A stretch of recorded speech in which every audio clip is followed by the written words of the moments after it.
Hey everybody, Neil Flynn back once again, and thought I would do a couple collection videos for you today. I'm not going to release these all at the same time.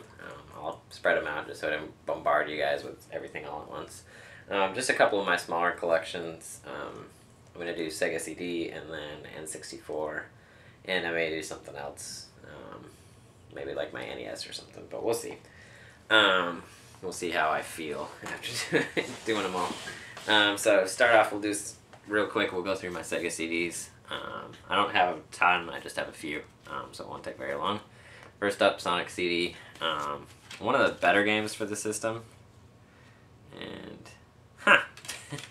you know, it's funny.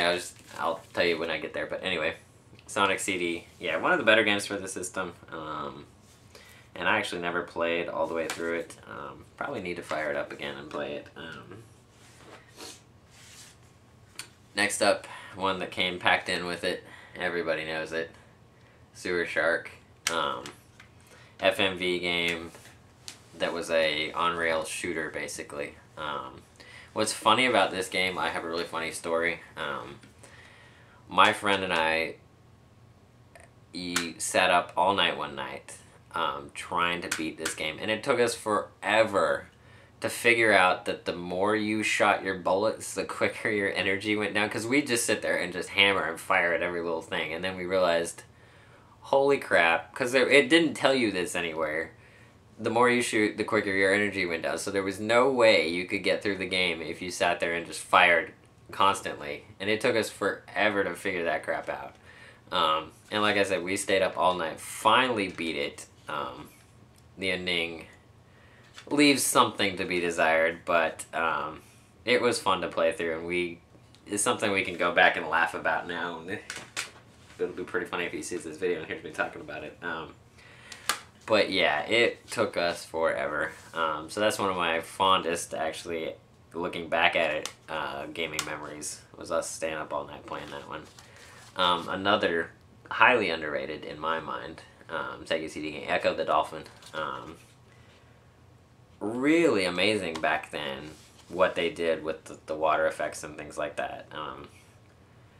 Kind of overlooked now, but back in the day it was like, oh wow, that looks really good. And also packed in with this one is the Sega Classics. Streets of Rage, Revenge of Shinobi, Columns, Golden Axe, and Super Monaco GP. It's worth it for Streets of Rage and Golden Axe alone. Those are two great old school games.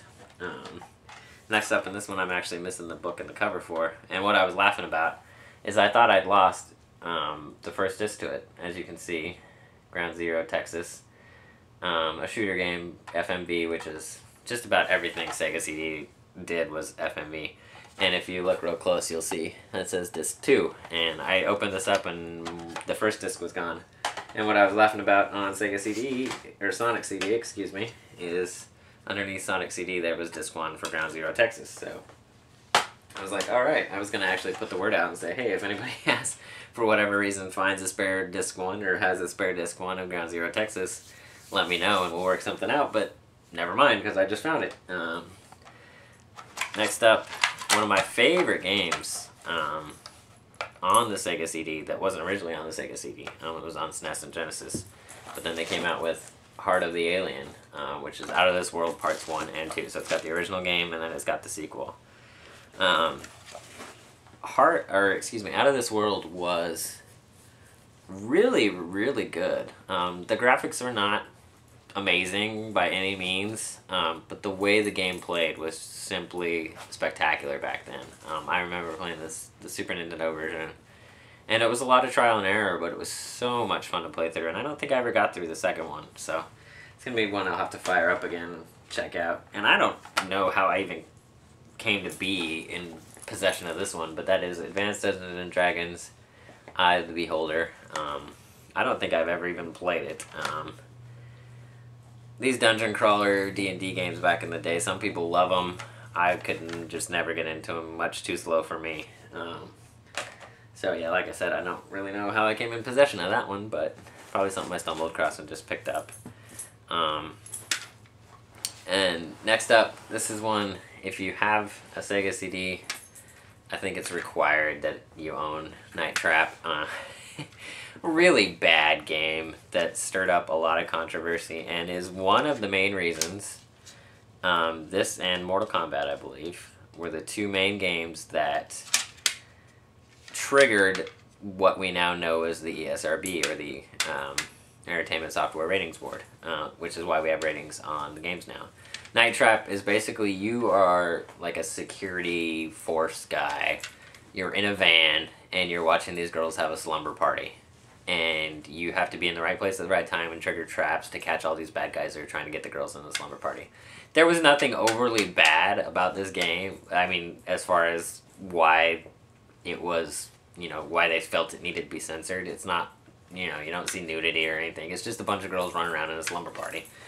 But for whatever reason, it got this bad rap. It, you know, Mortal Kombat, obviously, there's a reason for that one, but... So this is kind of one of those nostalgic pieces that's kind of a piece of gaming history that, you know, that... And you'll notice on it, it doesn't... Well, although I don't know if they put the ratings on the actual discs. Yeah, well, some of them they do. But, yeah, you'll notice on the disc there's no rating on it because when it came out, they didn't have ratings yet, but it kind of spurred the rating system, so. And last but not least, we have Corpse Killer, another FMV shooter game. Sega CD, that's what it was for, was FMVs. There are some good ones, and there are some really horrible ones. If you guys ever want to see just a collection of horrible FMV games, guy that actually started on YouTube that doesn't really post on YouTube anymore. He has his own website, and that's Spoony. SpoonyExperiment.com. I will put a link in here underneath just because I'm mentioning him. He actually did a series of videos a while back that was FMV Hell. And I think actually he tackles Super Shark in one of those. I may be wrong on that, but he did a lot of the Sega CD ones, like Mighty Morphin Power Rangers. That it's one of the worst games ever. Sorry about the background noise there. That would be my dog. But yeah, check out SpoonyExperiment.com and look for the link to the FMV Hell series, and just go check out some of those games. If you want to see the worst of the worst that the Sega CD has to offer. But yeah, guys, that's my little tiny Sega CD collection.